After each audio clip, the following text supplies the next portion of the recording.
Hi hello ನಮಸ್ಕಾರ. Welcome back to my channel. ಎಲ್ಲರೂ ಹೇಗಿದ್ದೀರಾ? ಐ ಹೋಪ್ ಎಲ್ಲರೂ ತುಂಬಾ ಚೆನ್ನಾಗಿದ್ದೀರಾ ಅಂತ ತಿಳ್ಕೊತೀನಿ. ನಾನು ಕೂಡ ತುಂಬಾ ಚೆನ್ನಾಗಿದ್ದೀನಿ. ಇವತ್ತು ನೋಡಿ, ಗಿಡದಲ್ಲಿ ಕನಕಾಂಬರ ಹೂವು ಸಹ ಬಿಟ್ಟಿತ್ತು. ಅದನ್ನು ಸಹ ಇವಾಗ ಕಿತ್ಕೊಳ್ತಾ ಇದ್ದೀನಿ. ಗಿಡ ಇರೋದು ಒಂದು ಎರಡು ಇದೆ ಅಷ್ಟೇ, ಚಿಕ್ಕ ಗಿಡನೇ. ಆದರೂ ಸ್ವಲ್ಪ ಸ್ವಲ್ಪ ಹೂವನ್ನು ಬಿಡುತ್ತೆ. ಸೊ ದಿನಕ್ಕೆ ಒಂದಿಷ್ಟುದ್ದನಾದರೂ ಕಟ್ಟಿ ಮುಡ್ಕೋಬಹುದು ತಲೆಗೆ, ಆ ಥರ ಬಿಡ್ತಾ ಇದೆ ಗಿಡದಲ್ಲಿ.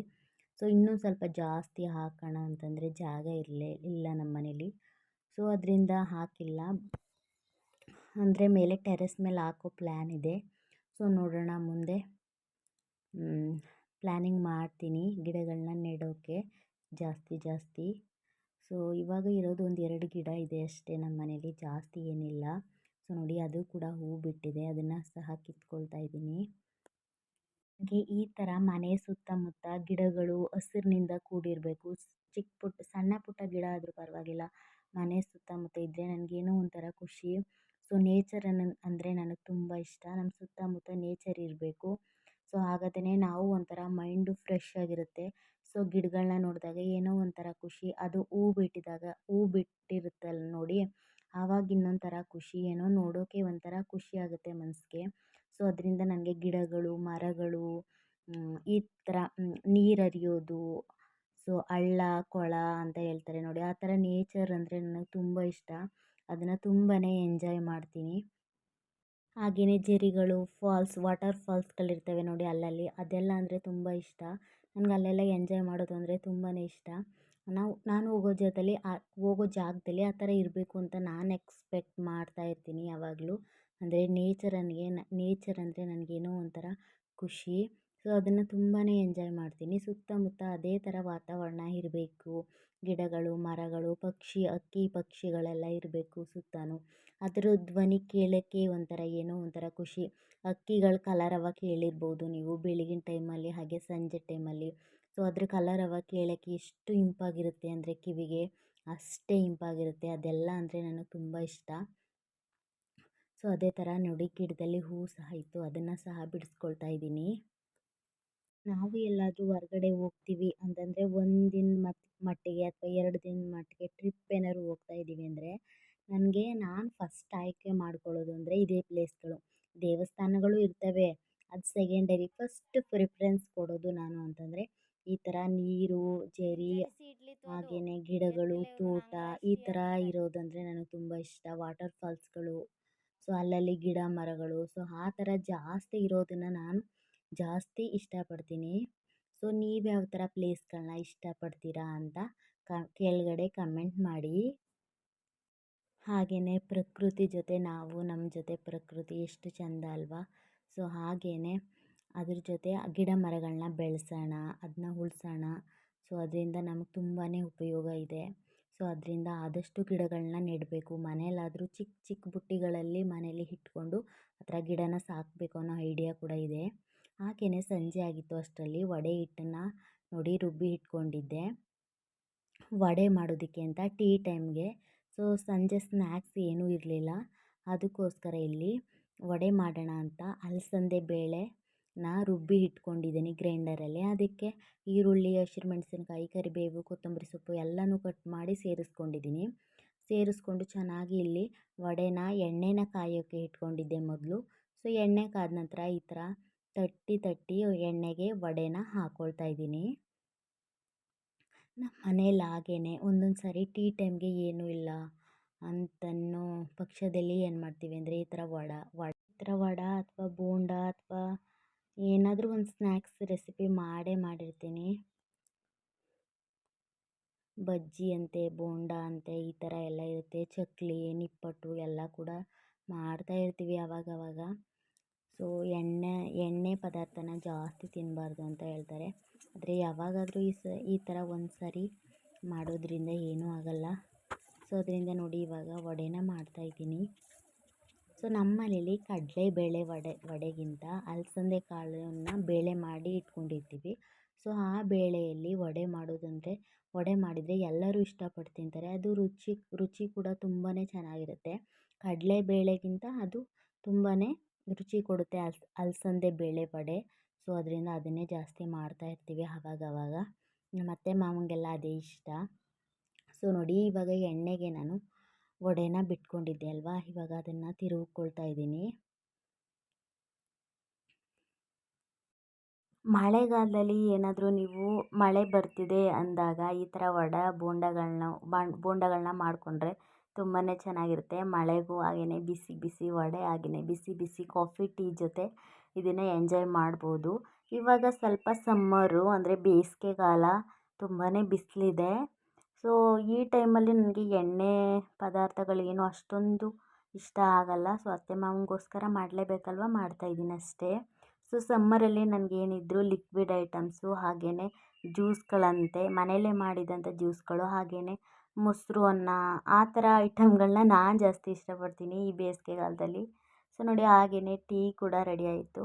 ಸೊ ನಿತಿನ್ನು ಟೀ ಬೇಕು ಅಂತ ಕೇಳಿದರು. ಸೊ ಅವರು ಒಂದೊಂದು ಥರ ಮೂಡ್ ಇರುತ್ತೆ ಅವ್ರಿಗೆ. ಬೆಳಗಿನ ಟೈಮು ಸ್ಕೂಲ್ಗೆ ಹೋಗ್ಬೇಕಾದ್ರೆ ಹಾಲನ್ನು ಕೊಡ್ತೀನಿ, ಸಂಜೆ ಅಜ್ಜಿ ತಾತನ ಜೊತೆ ಅವರು ಟೀ ಎಂಜಾಯ್ ಮಾಡ್ತಾರೆ. ಸೊ ಅವರು ಟೀ ಕುಡಿತಾ ಇರ್ತಾರೆ ಅಲ್ವಾ.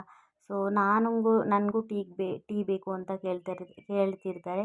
ಸೊ ಸರಿ ಓಕೆ, ಇಟ್ಸ್ ಓಕೆ ಅಂತ ಹೇಳ್ಬಿಟ್ಟು ನಾನು ಕೂಡ ಸ್ವಲ್ಪ ತಾನೇ ಕೇಳ್ತಾರೆ ಅಲ್ವಾ, ಟೀ ಕೊಡಬಾರ್ದು ಜಾಸ್ತಿ ಮಕ್ಕಳಿಗೆ, ಅದು ಕೇಳ್ತಾರೆ ಇನ್ನು ಹೆಂಗೆ ಕೊಡದೇ ಇರೋದು ಅಂತ ಸ್ವಲ್ಪ ಅವ್ರ ಕಪ್ಗೆ ಹಾಕಿ ಕೊಟ್ಟೆ. ಸೊ ಹಾಗೆಯೇ ಮತ್ತೆ ಇನ್ನೊಂದು ಸ್ವಲ್ಪ ವಡೆ ಇಟ್ಟಿತ್ತು, ಅದನ್ನು ಕೂಡ ಇಲ್ಲಿ ಬಿಟ್ಕೊಂಡಿದ್ದೀನಿ. ಸೊ ನಾನು ಹೋದ ವೀಡಿಯೋದಲ್ಲಿ ಹೇಳಿದ್ದೆ ಹಸ್ಬೆಂಡ್ ಆ್ಯಂಡ್ ವೈಫ್ ಬಗ್ಗೆ. ಸೊ ಯಾರಿಗೆ ಏನೂ ಅನಿಸಿಲ್ಲ ಅನಿಸುತ್ತೆ, ಯಾರು ಕೂಡ ಕಮೆಂಟ್ ಮಾಡೇ ಇಲ್ಲ. ಸೊ ನಾನು ಆ ಥರ ಇನ್ಸಿಡೆಂಟ್ ಆಯ್ತಲ್ವ, ನನಗೆ ಮನಸ್ಸಿಗೆ ಬೇಜಾರಾಗಿತ್ತು. ಅದರಿಂದ ನನ್ನ ಮನಸ್ಸಲ್ಲಿ ಏನಿದೆಯೋ ಅದೆಲ್ಲ ಹೇಳಿಬಿಟ್ಟಿದ್ದೆ. ಸೊ ಸಾರಿ, ಏನಾದರೂ ತಪ್ಪಿದರೆ ದಯವಿಟ್ಟು ಕ್ಷಮಿಸ್ಬಿಡಿ ನನ್ನ. ಸೊ ನನಗೆ ಹೇಳಬೇಕು ಅನಿಸ್ತು, ಮನಸ್ಸಲ್ಲಿ ನನಗೆ ಏನೂ ಉಳಿಯೋದಿಲ್ಲ. ಏನಾದರೂ ಇದ್ದರೆ ಬೇಗ ಯಾರ ಜೊತೆಗಾದರೂ ಅದನ್ನು ಹಂಚ್ಕೊಳ್ಬೇಕು ನಾನು. ಹಾಗಾದರೆ ನನಗೆ ಮನಸ್ಸಿಗೆ ರಿಲೀಫ್ ಆಗುತ್ತೆ. ಅಂತಂದರೆ ಭಾರ ಇರುತ್ತೆ ಅಲ್ವಾ, ಏನೋ ಒಂಥರ ಇಳ್ದಂಗಾಗುತ್ತೆ, ಭಾರ ಇಳ್ದಂಗಾಗುತ್ತೆ. ಸೊ ಅದಕ್ಕೋಸ್ಕರ ನಾನು ಅದನ್ನು ಶೇರ್ ಮಾಡಿದೆ ಅಷ್ಟೇ. ಸೊ ಅದು ಬಿಟ್ಟರೆ ಪರ್ಸ್ನಲ್ ಪ್ರಾಬ್ಲಮ್, ನನ್ನದು ಪರ್ಸ್ನಲ್ ಒಪಿನಿಯನ್ ಏನೂ ಇಲ್ಲ ಅದರಲ್ಲಿ. ನಾನು ಸುಮ್ಮನೆ ರೀಸನಾಗಿ ಹೇಳಿದ್ದಷ್ಟೇ ಅದನ್ನು. ಸೊ ಎಲ್ಲರೂ ಖುಷಿಯಾಗಿರಿ, ಹ್ಯಾಪಿಯಾಗಿರಿ. ಇರೋದು ಒಂದೇ ಜೀವನ, ಎಲ್ಲರೂ ನೆಮ್ಮದಿಯಿಂದ ಜೀವನನ ನಡೆಸಿ ಅಂತ ನಾನು ಕೇಳ್ಕೊತೀನಿ ಅಷ್ಟೇ. ಸೊ ನೋಡಿ ವಡೆ ಕೂಡ ರೆಡಿಯಾಗಿತ್ತು, ಬಿಸಿ ಬಿಸಿ ವಡೆ. ತುಂಬಾ ಕ್ರಿಸ್ಪಿಯಾಗಿ ಆಗಿತ್ತು ವಡೆ. ಸೊ ಒಳಗಡೆ ನೋಡಿ, ಸೊ ಈ ಲೆವೆಲ್ಗೆ ಬೆಂದರೆ ಸಾಕು ವಡೆ. ಸೊ ಜಾಸ್ತಿ ಬೇಯಿಸೋಕೆ ಹೋದರೆ ಸ್ವಲ್ಪ ಒಳಗಡೆ ಹಿಟ್ಟೆಲ್ಲ ಚೆನ್ನಾಗಿ ಇದಾಗಿರಲ್ಲ. ಸೊ ಸೀದೋಗಿರುತ್ತೆ. ಸೊ ನೋಡಿ ಇವಾಗ ತುಂಬ ಚೆನ್ನಾಗಿದೆ ವಡೆ. ಇವಾಗ ನೋಡಿ ಹೊರಗಡೆ ಬಂದು ನಾನು ನಿಮಗೆ ಈ ಸಂಜೆ ವೈಬ್ಸ್ನ ಶೇರ್ ಮಾಡ್ತಾಯಿದ್ದೀನಿ. ಎಷ್ಟು ಚೆನ್ನಾಗಿದೆ ಅಲ್ವಾ, ಗಿಡ ಮರಗಳು ಹಾಗೆಯೇ ಸೂರ್ಯ, ಇನ್ನೇನು ಸೂರ್ಯ ಮುಳುಗ್ತಾ ಇದ್ದಾರೆ ಅನ್ನೋ ಟೈಮಲ್ಲಿ ವಿಡಿಯೋ ಮಾಡಿಕೊಂಡೆ. ಸೊ ತುಂಬಾ ಚೆನ್ನಾಗಿದೆ ವೈಬ್ಸ್ ಕೂಡ. ಸೊ ನನಗೆ ಈ ಥರ ನೇಚರ್ ಎಂಜಾಯ್ ಮಾಡೋದು ಅಂದರೆ ತುಂಬಾ ಇಷ್ಟ, ನಿಮ್ಗೆ ಗೊತ್ತೇ ಇದೆ ಅಲ್ವಾ. ಸೊ ನೋಡಿ ಬೆಟ್ಟ ಗುಡ್ಡ ಮರಗಳು ಪಕ್ಷಿಗಳು ಎಲ್ಲ ಕೂಡ ಇದೆ ಸುತ್ತಮುತ್ತ. ನನಗೆ ಈ ಥರ ಇದ್ದರೆ ಜಾಸ್ತಿ ಇಷ್ಟ. ಸುತ್ತಮುತ್ತ ಏರ್ ಪೊಲ್ಯೂಷನ್ನು, ವಾಯು ಮಾಲಿನ್ಯ, ಶಬ್ದ ಮಾಲಿನ್ಯ ಯಾವುದು ಕೂಡ ಇಲ್ಲದೇ ಈ ಥರ ಸುತ್ತಮುತ್ತ ಗಿಡ ಮರಗಳಿರೋದು ಅಂದರೆ ನನಗೆ ತುಂಬ ಇಷ್ಟ. ಈ ಥರ ನೇಚರ್ ಸಿಗೋದು ನಮಗೆ ಹಳ್ಳಿಯಲ್ಲೇ. ಸಿಟೀಲಿ ಈ ಥರ ನಮಗೆ ಅಂದರೆ ಜಾಸ್ತಿ ಈ ಥರ ಸಿಗೋದಿಲ್ಲ. ಯಾವಾಗಲೂ ವೆಹಿಕಲ್ ಸೌಂಡ್ಸ್ ಎಲ್ಲ ಇರುತ್ತೆ, ಅಲ್ಲಿ ಗಿಡ ಮರಗಳು ಜಾಸ್ತಿ ಇರಲ್ಲ. ಸೊ ಅದರಿಂದ ನಮಗೆ ಸಿಟಿ ಲೈಫ್ಗಿಂತ ಹಳ್ಳಿ ಲೈಫೇ ನನಗೆ ಬೆಸ್ಟ್ ಅಂತ ನನ್ನ ಪರ್ಸ್ನಲ್ ಒಪಿನಿಯನ್ನು. ಸೊ ತುಂಬಾ ಚೆನ್ನಾಗಿರುತ್ತೆ, ಒಂದು ಶುದ್ಧವಾದ ಗಾಳಿ ವಾತಾವರಣ ಎಲ್ಲ ಇರುತ್ತೆ. ಸೊ ಅದನ್ನು ಕೂಡ ನಾವು ಎಂಜಾಯ್ ಮಾಡ್ಬೋದು. ಸೊ ನೋಡಿ ಹಾಗೆಯೇ ಹಾಲನ್ನು ಕಾಯೋಕ್ಕೆ ಇಟ್ಕೊಂಡಿದ್ದೆ. ಸೊ ಹಾಲು ಕಾಯಿಸಿ ಎತ್ತಿಟ್ಬಿಟ್ಟು ನಾನು ಸ್ವಲ್ಪ ಹಾಲನ್ನು ಇಲ್ಲಿ ಕುಡಿಯೋದಕ್ಕೆ ಅಂತ ಕಾಯಿಸ್ಕೊಳ್ಬೇಕು. ಸೊ ಹಾಗೆಯೇ ನಿತಿನ್ ಅವರು ಏನು ಮಾಡ್ತಾಯಿದ್ದಾರೆ ಅಂತ ಇಲ್ಲಿ ಚೆಕ್ ಮಾಡ್ತಾಯಿದ್ದೀನಿ. ಅವರು ಕೂಡ ಇಲ್ಲಿ ಹೋಮ್ ವರ್ಕ್ನ ಮಾಡ್ತಾಯಿದ್ದಾರೆ, ಕಾಫಿ ರೈಟಿಂಗ್ನ ಬರಿತಾ ಇದ್ದಾರೆ. ಏನು ಮಾಡ್ತಿದ್ದೀರಾ ಅಂತ ಕೇಳಿದೆ, ಅದಕ್ಕೆ ಕಾಫಿ ರೈಟಿಂಗ್ ಬರಿತಾ ಇದ್ದೀನಿ ಅಮ್ಮ ಅಂತ ಕೂಡ ಹೇಳ್ತಿದ್ರು ಅವರು. ಸೊ ನೀಟಾಗಿ ತಾಳ್ಮೆಯಿಂದ ನಿಧಾನಕ್ಕೆ ಬರೀಬೇಕು ಕಾಫಿ ರೈಟಿಂಗ್ನ ಅಂತ ಹೇಳ್ತಿದ್ದೆ ಅವ್ರಿಗೆ. ಸರಿ ಅಂತ ಕೂಡ ಅವರು ತಲೆನ ಅಲ್ಲಾಡಿಸ್ತಾ ಇದ್ದರು. ಸೊ ಒಂದು 5 ನಿಮಿಷ 10 ನಿಮಿಷ ನಮ್ಮ ಕೈಲಿ ಎಷ್ಟಾಗುತ್ತೋ ಮನೆ ಕೆಲಸಗಳ ಜೊತೆಗೆ ಸೊ ಮಕ್ಕಳನ್ನ ಸಹ ಕೇರ್ ಮಾಡ್ಕೋಬೇಕು. ಅವ್ರಿಗೆ ಸ್ಕೂಲಲ್ಲಿ ಏನು ಪಾಠ ಮಾಡಿದ್ದಾರೆ, ಏನೇನು ಹೋಮ್ವರ್ಕ್ ಕೊಟ್ಟಿದ್ದಾರೆ, ಸೊ ಏನೇನೆಲ್ಲ ಹೋಮ್ವರ್ಕ್ ಫಿನಿಷ್ ಮಾಡಿದ್ದೀರಾ ಇಲ್ವಾ ಅಂತ ಕೂಡ ಕಣ್ಣಾಡಿಸ್ಕೋಬೇಕು ಅಲ್ವಾ. ಸೊ ಅದನ್ನು ಸಹ ಮಾಡ್ತಾಯಿದ್ದೀನಿ. ಹಾಗೆಯೇ ನಾನು ಸ್ವಲ್ಪ ಇಲ್ಲಿ ಹಾಲನ್ನು ಇಟ್ಕೊಂಡಿದ್ದೆ ಕುಡಿಯೋದಕ್ಕೆ ಅಂತ. ಹಾಗೆಯೇ ವಡೆನ ಸಹ ಹಾಕ್ಕೊಂಡು ಒಂದು ಬೌಲ್ಗೆ. ಇವಾಗ ನಾನು ಸಹ ನನ್ನ ಈವ್ನಿಂಗ್ ಒಂದು ಸಂಜೆನ ಈ ಥರ ಕಳೀತಾ ಇದ್ದೀನಿ. ಸೊ ನನಗೆ ಒಂದೊಂದು ಸಲ ಬೆಲ್ಲ ಇಷ್ಟ ಆಗುತ್ತೆ, ಒಂದೊಂದು ಸಲ ಸಕ್ಕರೆ ಇಷ್ಟ ಆಗುತ್ತೆ. ಜಾಸ್ತಿ ನಾನು ಸಕ್ಕರೆ ಯೂಸ್ ಮಾಡಲ್ಲ, ನನಗೆ ಭಯ. ಅಂದರೆ ನನಗೆ ಸ್ವಲ್ಪ ಸಕ್ಕರೆ ಜಾಸ್ತಿ ಯೂಸ್ ಮಾಡಿದ್ರೆ ಗಂಟ್ಲು ನೋವು ಬಂದುಬಿಡುತ್ತೆ. ಸೊ ಜಾಸ್ತಿ ಅಂಟಲ್ಲ. ಆದರೆ ಒಂದೊಂದು ಸಾರಿ ಸಕ್ಕರೆನೇ ಇಷ್ಟ ಆಗುತ್ತೆ. ಒಂದು ಸ್ವಲ್ಪ ಏನಾಗಲ್ಲ, ಇವತ್ತೊಂದು ದಿನ ಸಕ್ಕರೆ ಹಾಕ್ಕೊಂಡು ಕುಡ್ಕೊಬಿಡೋಣ ಅಂತ ಅನ್ನಿಸ್ತಾ ಇರುತ್ತೆ ಮನಸ್ಸಿಗೆ. ಹಾಗೆಯೇ ಸ್ವಲ್ಪ ಸಕ್ಕರೆನ ಹಾಕ್ಕೊಂಡು ಒಂದು ಗ್ಲಾಸ್ಗೆ ಹಾಗೆಯೇ ಬಿಸಿ ಹಾಲನ್ನು ಸೇರಿಸ್ಕೊಂಡಿದ್ದೀನಿ. ಇವಾಗ ನನ್ನ ಒಂದು ವಡೆನ ತಿಂದ್ಕೊಂಡು ಹಾಲನ್ನ ಕುಡಿತಾ ಇದ್ದೀನಿ ಬಿಸಿ ಬಿಸಿಯಾಗಿ.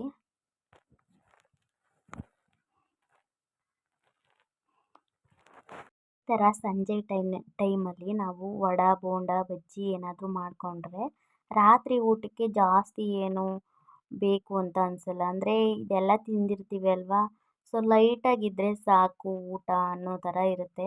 ಸೊ ಯಾಕಂದರೆ ನಾವು ಸ್ವಲ್ಪ ತಿಂದಿದ್ರು ಎಣ್ಣೆ ಪದಾರ್ಥ ಅಲ್ವಾ, ಸ್ವಲ್ಪ ಏನೋ ಹೊಟ್ಟೆ ತುಂಬಿದಂಗೆ ಇರುತ್ತೆ.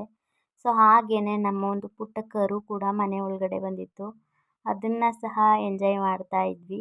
ಸೊ ನನ್ನ ಮಕ್ಕಳಿಗೆ ಕರು, ಹಸು ಅಂದರೆ ತುಂಬಾ ಇಷ್ಟ. ಅವ್ರಿಗೆ ತುಂಬಾ ಇಷ್ಟಪಡ್ತಾರೆ. ಅದರಲ್ಲೂ ಪುಟಾಣಿ ಕರು ಅಂದರೆ ತುಂಬಾ ಇಷ್ಟ ನೋಡಿ. ಅವರು ಒಳಗಡೆ ಬಂದಿತ್ತು, ಅದನ್ನು ಹೊರಗಡೆ ಸಹ ಕರ್ಕೊಂಡು ಹೋದರು ನಿತಿನ್ ಅವರು. ಹಾಗೆಯೇ ಸಂಜೆಗೆ ಅಂದರೆ ರಾತ್ರಿಗೆ ಇಲ್ಲಿ ನಾನು ಸಿಂಪಲ್ಲಾಗಿ ಬೇಳೆ ಸಾಂಬಾರಿತ್ತು ಮಧ್ಯಾಹ್ನ ಮಾಡಿದ್ದೆ. ಸೊ ಅದಕ್ಕೋಸ್ಕರ ಉಪ್ಸಾರು ಏನೂ ಮಾಡೋಕ್ಕೋಗಲಿಲ್ಲ. ಸೊ ಬೇಳೆ ಸಾರಲ್ಲೇ ಈ ಸಂಜೆ ರಾತ್ರಿ ಊಟಕ್ಕೆ ಅದನ್ನೇ ಮ್ಯಾನೇಜ್ ಮಾಡಿಬಿಟ್ಟೆ. ಸೊ ಊಟ ಎಲ್ಲ ಮುಗಿಸ್ಕೊಂಡು ಇವಾಗ ಪಕ್ಕದೂರಲ್ಲಿ ಜಾತ್ರೆ ಇತ್ತು.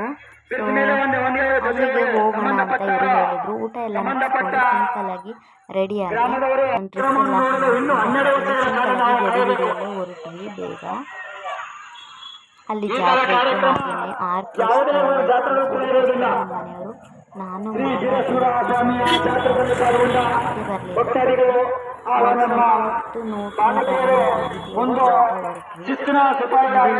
ಎಲ್ಲ ಎಷ್ಟು ಚೆನ್ನಾಗಿ ಮಾಡಿದ್ದಾರೆ ಅಂತ. ಅಲ್ಲಿ ಒಂದು ದೇವಸ್ಥಾನನ ಕಟ್ಟಿದ್ದಾರೆ, ಅದರ ಜೀರ್ಣೋದ್ಧಾರ. ಸೊ ಅಲ್ಲಿಗೆ ನಾವು ಬೆಳಿಗ್ಗೆ ಹೋಗೋಕ್ಕಾಗಿರಲಿಲ್ಲ. ಸೊ ಅದಕ್ಕೋಸ್ಕರ ನೈಟು ಟೈಮ್ ಇದೆಯಲ್ವಾ, ಸೊ ಹೋಗಿದ್ದು ಬರೋಣ, ಒಂದು ಅರ್ಧ ಗಂಟೆ, ಒಂದು ಹಾಫ್ ಆನ್ ಅವರ್ 1 ಅವರ್ ಹೋಗಿದ್ದು ಬರೋಣ ಅಂತ ಹೋಗಿದ್ವಿ. ತುಂಬಾ ರಶ್ ಇತ್ತು ಫ್ರೆಂಡ್ಸಲ್ಲಿ ನೋಡಿ. ಎಷ್ಟು ಜನ ತುಂಬಾ ಜಾಮ್ ಆಗಿಬಿಟ್ಟಿದ್ದಾರೆ ನೋಡಿ. ಒಂದು ಚೇರು ಕೂಡ ಖಾಲಿ ಇರಲಿಲ್ಲ. ಲಾಸ್ಟಲ್ಲಿ ಹೇಗೋ 1, 2, 3 ಚೇರ್ ಹಾಕ್ಕೊಂಡು ನಾವು ಕೂಡ ಸೆಟಲ್ ಆದ್ವಿ. ಸೊ ನೋಡಿ ಆರ್ಕೆಸ್ಟ್ರಾ ಎಲ್ಲ ಇತ್ತು ಅಲ್ಲಿ. ಹಾಗೆಯೇ ದೇವ್ರ ಸಾಂಗ್ಗಳೆಲ್ಲ ವಿಮಾನ ಗೋಪುರ ಮತ್ತು ಬಸವನ ಬಾಗಿಲು ಉದ್ಘಾಟನೆ ಹಾಗೂ ಈ 11 ವರ್ಷ ಅಲ್ಲ 12 ವರ್ಷ ಜಾತ್ರಾ ಮಹೋತ್ಸವಕ್ಕೆ ಆಗಮಿಸಿರ್ತಕ್ಕಂತಹ ನಿಮ್ಮೆಲ್ಲರಿಗೂ ಬೀರೇಶ್ವರ ಮಹದೇಶ್ವರರು ಒಳ್ಳೇದು ಮಾಡಲಿ ಅಂತ ಆಶಿಸ್ತಾ, ಈಗ ಮೊದಲನೇದಾಗಿ ಗಣೇಶನ ಕುರಿತು ಗೀತೆಯನ್ನು ನಮ್ಮ ಕಲಾತ ಗುಣೇಶನಾಯ ಧೀಮಹಿ ಗುಣಾತೀತಾಯ ಗುಣಾಧೀಶಾಯ ಗುಣಪ್ರವಿಷ್ಟಾಯ ಧೀಮಹಿ ಏಕದಂತಾಯ ವಕ್ರತುಂಡಾಯ ಗೌರೀತನಯಾಯ ಧೀಮಹಿ ಗಜೇಶಾನಾಯ ಬಾಲಚಂದ್ರಾಯ ಶ್ರೀಗಣೇಶಾಯ ಧೀಮಹಿ ಏಕದಂತಾಯ ವಕ್ರತುಂಡಾಯ ಗೌರೀತನಯಾಯ ಧೀಮಹಿ ಗಜೇಶಾನಾಯ ಬಾಲಚಂದ್ರಾಯ ಶ್ರೀಗಣೇಶಾಯ ಧೀಮಹಿ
ಮಾದೇವ ನಿಮ್ಮ ಮಂಡೆಯಾನೆ ದುಂಡು ಮಲ್ಲಿಗೆ ಮಾದೇವ ನಿಮ್ಮ ಮಂಡೆಯಾನೆ ದುಂಡು ಮಲ್ಲಿಗೆ चन्द्रादिनेत्रं सुमित्रं महाकाडतिमिरायकं सौरगात्रं महाकान्तिबीजं महादिव्यतेजं भवनी समेतं भज मञ्जुनाथं ॐ नमः शङ्कराय च मयस्कराय च नमः शिवाय च शिवतराय च भवहराय च महाप्राणदीपं शिवं शिवं भज मञ्जुनाथं ಇದಾಗಿತ್ತು ಈ ದಿನದ ವ್ಲಾಗ್. ಎಲ್ಲರಿಗೂ ಧನ್ಯವಾದಗಳು. Thank you so much.